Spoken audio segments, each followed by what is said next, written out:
Hello friends, welcome to my channel.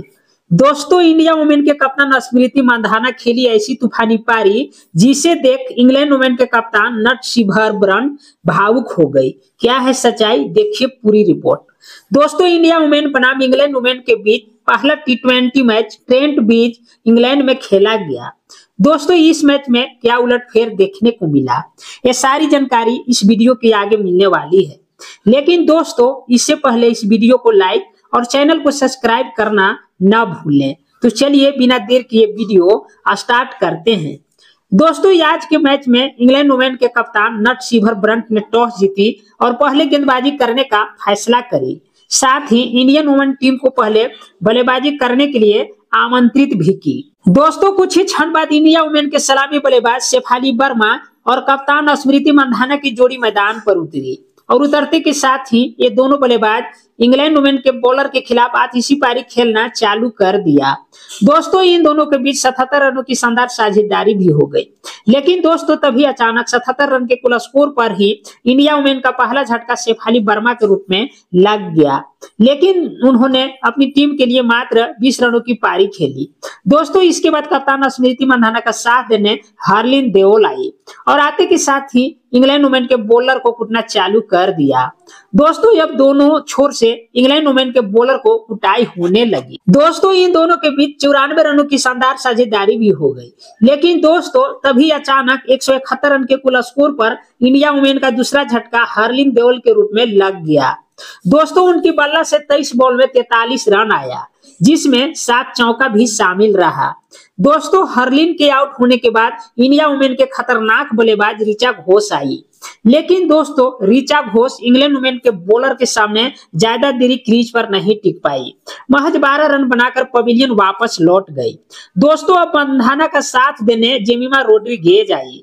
लेकिन दोस्तों, Jemimah का आज खाता भी नहीं खुला, बिना खाता खोले पवेलियन वापस लौट गई। दोस्तों, इसके बाद इंडिया वुमेन की ओर से बल्लेबाजी करने अमनजोत कौर आई। लेकिन दोस्तों, 202 रन के कुल स्कोर पर इंडिया वुमेन का पांचवा झटका कप्तान स्मृति मंधाना के रूप में लग गया। लेकिन दोस्तों, उन्होंने अपनी टीम के लिए 62 बॉल में 112 रनों की शानदार पारी खेली, जिसमें 15 चौका और 3 छक्का भी शामिल रहा। दोस्तों, अब अमनजोत कौर का साथ देने दीप्ति शर्मा आई। लेकिन कुछ ही बॉल खेलने के बाद इंडिया वुमेन की बैटिंग पारी एंड हो गया। दोस्तों, अमनजोत कौर के बल्ला से 3 रन तो वहीं दीप्ति शर्मा के बल्ला से मात्र 7 रन आया। वहीं ये दोनों बल्लेबाज नॉट आउट भी रहे। दोस्तों, ये आप सभी को बतला दूं कि इंडिया वुमेन की पूरी टीम मिलकर 20 ओवर में 210 रन ठोक दिए। दोस्तों, अब इंग्लैंड वुमेन को इंडिया वुमेन से पहला टी20 मैच जीतने के लिए 20 ओवर में 211 रन बनाने थे, जो कि इतना आसान तो नहीं पर नामुमकिन भी नहीं था। दोस्तों, ब्रेक के पश्चात इंग्लैंड वुमेन के सलामी बल्लेबाज सोफिया डंकली और डी व्हाइट हॉट की जोड़ी मैदान पर उतरी। लेकिन दोस्तों, जब तक ये दोनों बल्लेबाज क्रीज पर संभल पाते, महज 9 रन के कुल स्कोर पर इंग्लैंड वुमेन का पहला झटका सोफिया डंकली के रूप में लग गया। दोस्तों, उनकी बल्ला से मात्र 7 रन आया। इसके तुरंत बाद डी हॉज का साथ देने इंग्लैंड वुमेन के कप्तान नट शिवरब्रन आई। लेकिन दोस्तों, 9 रन के कुल स्कोर पर ही इंग्लैंड वुमेन का एक और बड़ा झटका डी हॉज के रूप में लग गया। दोस्तों, हॉज का आज खाता भी नहीं खुला। दोस्तों, अब कप्तान नट शिवरब्रन का साथ देने तमसीन ब्यूमॉन्ट आई। दोस्तों, इन दोनों के बीच 49 रनों की साझेदारी भी हो गई। लेकिन दोस्तों, तभी अचानक 58 रन के कुल स्कोर पर इंग्लैंड वुमेन का तीसरा झटका तमसीन ब्यूमॉन्ट के रूप में लग गया। दोस्तों, उनकी बल्ला से मात्र 10 रन आया। इसके बाद इंग्लैंड वुमेन की ओर से बल्लेबाजी करने एमी जोन्स आई।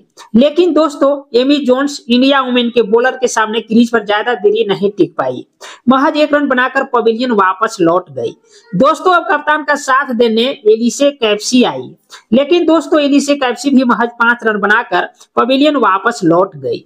दोस्तों, एक छोर से इंग्लैंड वुमेन का विकेट पतझड़ की तरह गिर रहा था, तो वहीं एक छोर पर इंग्लैंड वुमेन के कप्तान नट शिवरब्रन सांड की तरह मैदान पर खड़ी थी। दोस्तों, अब इंग्लैंड वुमेन की ओर से 7 नंबर पर बल्लेबाजी करने इमिली अर्लोट आई। लेकिन दोस्तों, 88 रन के कुल स्कोर पर इंग्लैंड वुमेन का एक और झटका इमिली के रूप में लग गया। दोस्तों, उनकी बल्ला से मात्र 12 रन आया। दोस्तों ये आप सभी को बतला दूं कि इंडियन ओमेन के गेंदबाज के सामने इंग्लैंड ओमेन के कोई भी बल्लेबाज क्रीज पर टिकने का नाम ही नहीं ले रहे थे। जो आते फौरन पवेलियन वापस लौट जाते। केवल नट शिवर ब्रंट अकेले इंडिया वुमेन से लड़ाई लड़ रही थी। दोस्तों अब इंग्लैंड वुमेन के खतरनाक बल्लेबाज सोफी इलेस्टोन आई, लेकिन दोस्तों सोफी इलेस्टोन भी इंडियन वुमेन बॉलर के सामने क्रीज पर ज्यादा देरी नहीं टिकी, महज 1 रन बनाकर पवेलियन वापस लौट गई। दोस्तों अब नट शिवर ब्रंट का साथ देने लॉरेन फाइलर आई, लेकिन दोस्तों लॉरेन भी महज 2 रन बनाकर पवेलियन वापस डगआउट की ओर चलते बने। दोस्तों अब 100% लगने लगा था कि आज का मैच ऑलरेडी इंडिया वुमेन जीतेगी। दोस्तों अब इंग्लैंड वुमेन की ओर से बल्लेबाजी करने लायंसी स्मिथ आई, लेकिन दोस्तों 111 रन के कुल स्कोर पर इंग्लैंड वुमेन का नामा विकेट कप्तान नट शिवर ब्रंट के रूप में गिर गया। दोस्तों उन्होंने अपनी टीम के लिए 42 बॉल में 66 रनों की शानदार पारी खेली। दोस्तों अब स्मिथ का साथ देने लॉरेंस बेल आई, लेकिन दोस्तों 113 रन के कुल स्कोर पर इंग्लैंड वुमेन का 10वां झटका लॉरेन बेल के रूप में लग गया। दोस्तों उनकी बल्ला से मात्र 2 रन आया, वहीं लायंसी स्मिथ 0 रन बनाकर नॉट आउट रही। दोस्तों आप सभी को बतला दूं कि इंग्लैंड वुमेन की पूरी टीम मिलकर 14.5 ओवर में 10 विकेट खोकर बोर्ड पर मात्र 113 रन ही बना पाई, और इस तरह से इंग्लैंड वुमेन की टीम इंडिया वुमेन की टीम से पहला T20 मैच 97 रनों से बुरी तरह से हार गई।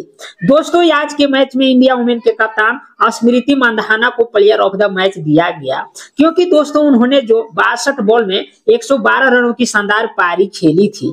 दोस्तों यदि आप सभी इंडिया वुमेन के कप्तान स्मृति मंधाना के बल्लेबाजी और कप्तानी से खुश हैं, इस चैनल को दिल से सब्सक्राइब करना न भूलें। धन्यवाद।